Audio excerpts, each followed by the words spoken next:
नमस्कार दोस्तों, स्वागत है आप सबका कहानी गोल्ड में। प्रस्तुत हूँ हर रोज की तरह एक और नई कहानी लेकर जो मालती जोशी द्वारा लिखी गई है। कहानी का शीर्षक है चंदन की छाव में सुधियों के नाग।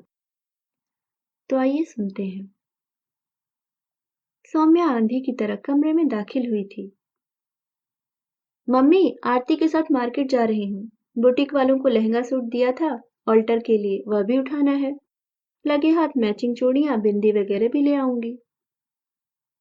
तुम कौन कौन सी साड़ियां पहनोगी बता दो, तुम्हारे लिए भी लेती आऊंगी। तुम्हारी मेरी नाप तो एक ही है ना, बस रंग भर बता दो। अरे ले आना, लाल वाल कोई सी भी। मैं कौन सा दिन में 10 बार चूड़ियां बदलूंगी। क्यों नहीं बदलोगी? और लाल चूड़ियां तो मैं बिल्कुल नहीं लाऊंगी। तुम फिर से वही लाल बनारसी पहनने की सोच रही हो ना, वो तो मैं तुम्हें ले जाने ही नहीं दूंगी। अरे तो ऐसी साड़ियां शादी ब्याह में ही तो पहनी जाती हैं, नहीं तो सालों साल यूं ही पड़ी रहती हैं। इसी बहाने उन्हें थोड़ी हवा लगेगी। उसकी चिंता मत करो, अगली बार मैं अपने लिए उसका लांचा सिलवा लूंगी, पर तुम नहीं पहनोगी। आजकल उस तरह की बनारसी कोई पहनता भी है? तो क्या पहनूं, तुम ही बता दो। क्यों, तुम्हारे पास एक से एक साड़ियां हैं। चंदेरी है, कोसा है, कांजीवरम है, मैसूर सिल्क है। न हो तो भतीजी की शादी की खुशी में एक नई नकोर खरीद लो। और कुछ? और कुछ नहीं, जल्दी से अपना पर्स ढीला करो। माया पैसे निकालने के लिए उठी ही थी कि अशोक ने कमरे में प्रवेश किया। माया बोली, लो तुम्हारे पापा आ गए, अब इन्हीं को चुना लगाओ। वाह, दफ्तर से थके हारे आए पति के स्वागत का क्या आदर्श तरीका है। पापा प्लीज, हमें तो पैसे से मतलब है, चाहे आप दें चाहे मम्मी दे, पर जरा जल्दी दे दें, देर हो रही है। कितने चाहिए? यही कोई 1500। बाप रे, बड़ी लंबी चौड़ी शॉपिंग का इरादा है। फिर मंजरी दीदी की शादी में जाना है, वहां ऐसे फटेहाल जाने से थोड़े ही चलेगा। कुछ आपकी प्रेस्टीज का भी तो ध्यान रखना पड़ता है।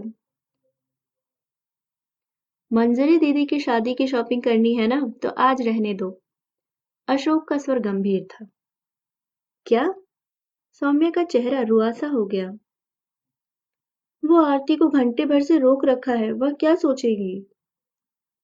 पापा थके हुए हैं बेटा, उन्हें तंग मत करो, मैं दे रही हूँ, माया ने कहा। पर सौम्या तुनक गई। रहने दीजिए, हमें किसी की जरूरत नहीं, हमारे पास जितना है उसी से काम चला लेंगे, उसने मुंह फुलाकर कहा और तीर की तरह बाहर निकल गई। माया उसके पीछे पीछे दरवाजे तक गई भी, पर उसने एक बार भी मुड़कर नहीं देखा। वह उदास होकर कमरे में लौटी। आते ही बच्ची को रुला दिया ना। नादान है बेचारी, नहीं जानती कि दफ्तर से लौटे व्यक्ति का पहले मूड देखना चाहिए, फिर कुछ कहना चाहिए। मैं तो वैसे भी कभी कुछ मांगती नहीं, पर बच्चों को तो अपने शौक पूरे करने दो। यही तो उम्र होती है सजने संवरने की, खासकर शादी ब्याह में। जब शादी ब्याह होंगी तब सज सवर लेगी, जल्दी क्या है। उसकी शादी की बात अभी कौन सोच रहा है, अभी तो उसे अपनी मंजरी दीदी की शादी का शौक चढ़ा हुआ है। लेकिन वहां तो अब जाना नहीं है। क्यों? क्योंकि मंजरी जी हमारा आशीर्वाद लिए बिना ही जीवन साथी के साथ विदा हो गई हैं। क्या मतलब? प्लीज इस तरह पहेलियां मत बुझाइए, साफ साफ बताइए कि क्या हुआ है। मेरा दिल बहुत घबरा रहा है। तुम्हारे बड़े भैया का फोन आया था, मंजरी घर छोड़कर चली गई है, शायद अपने बॉयफ्रेंड के साथ गई है। भैया ने पुलिस में रिपोर्ट करा दी है, पर मुझे नहीं लगता उससे कुछ फायदा होगा। लड़की बालिग है, और जब तक ये लोग पता लगाएंगे तब तक शादी हो चुकी होगी। माया का चेहरा एकदम सफेद पड़ गया। वह पाषाण मूर्ति वज्जड़ हो गई। क्षण भर के लिए तो अशोक चिंतातुर हो उठे।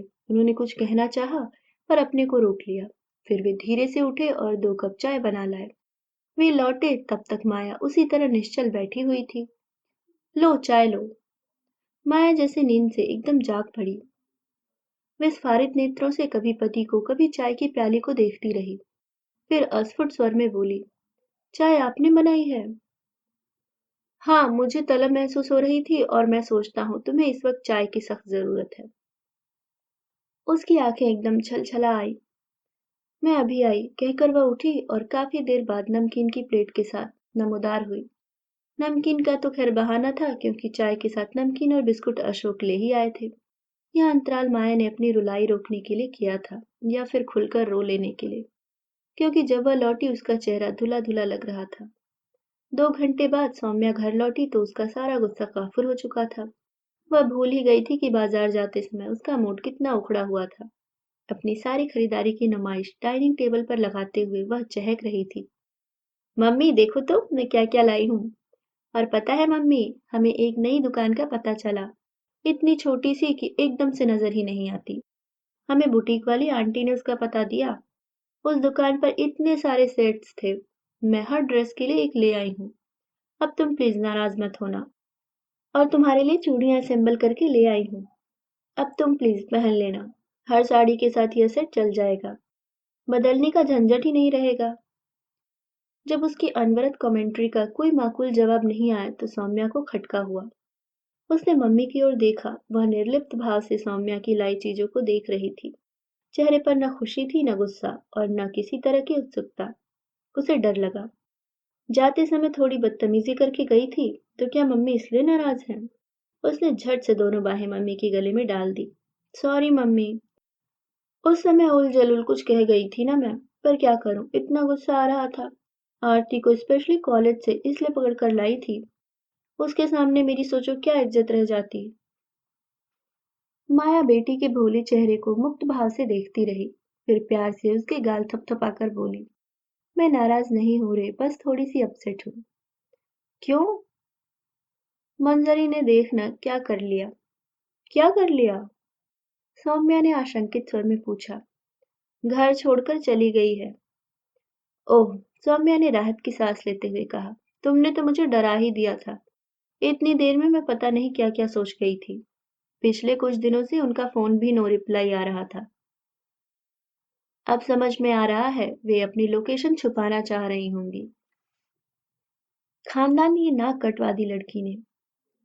मम्मी यह तो होना ही था। दीदी ने तो कहा ही था कि ये लोग अगर ऐसे नहीं मानेंगे तो मैं ऐसा मजा चखाऊंगी कि याद रखेंगे। मैं तो पहले से इस खबर की प्रतीक्षा कर रही थी।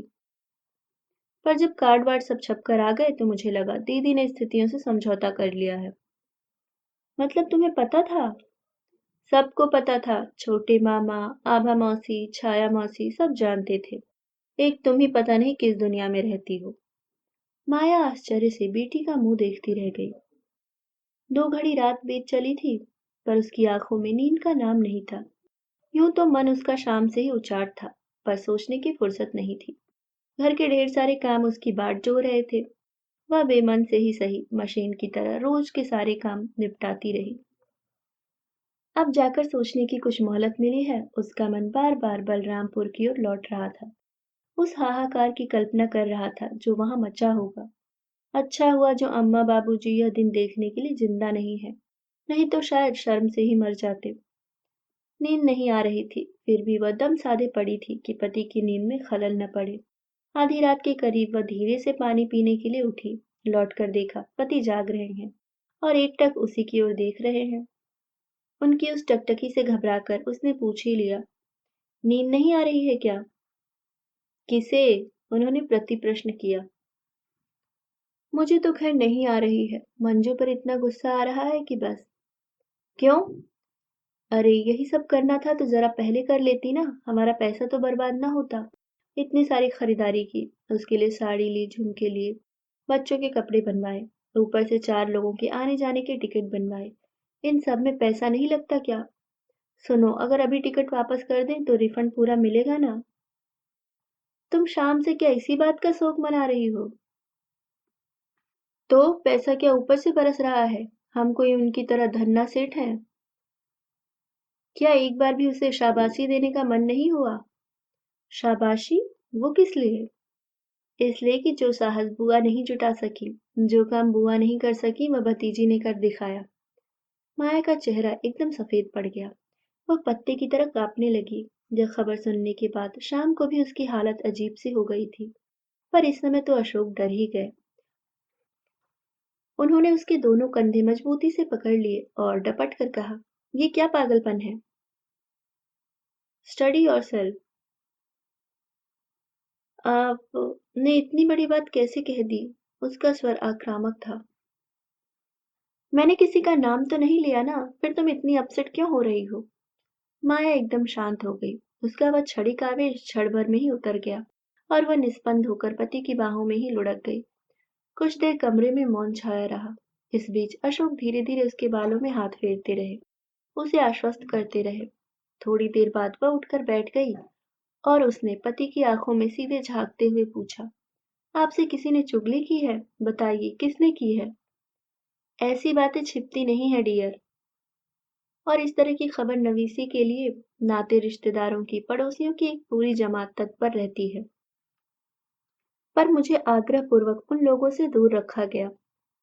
तुम्हारे घर वालों की यह अतिरिक्त मुस्तैदी ही शंका के बीज बो गई।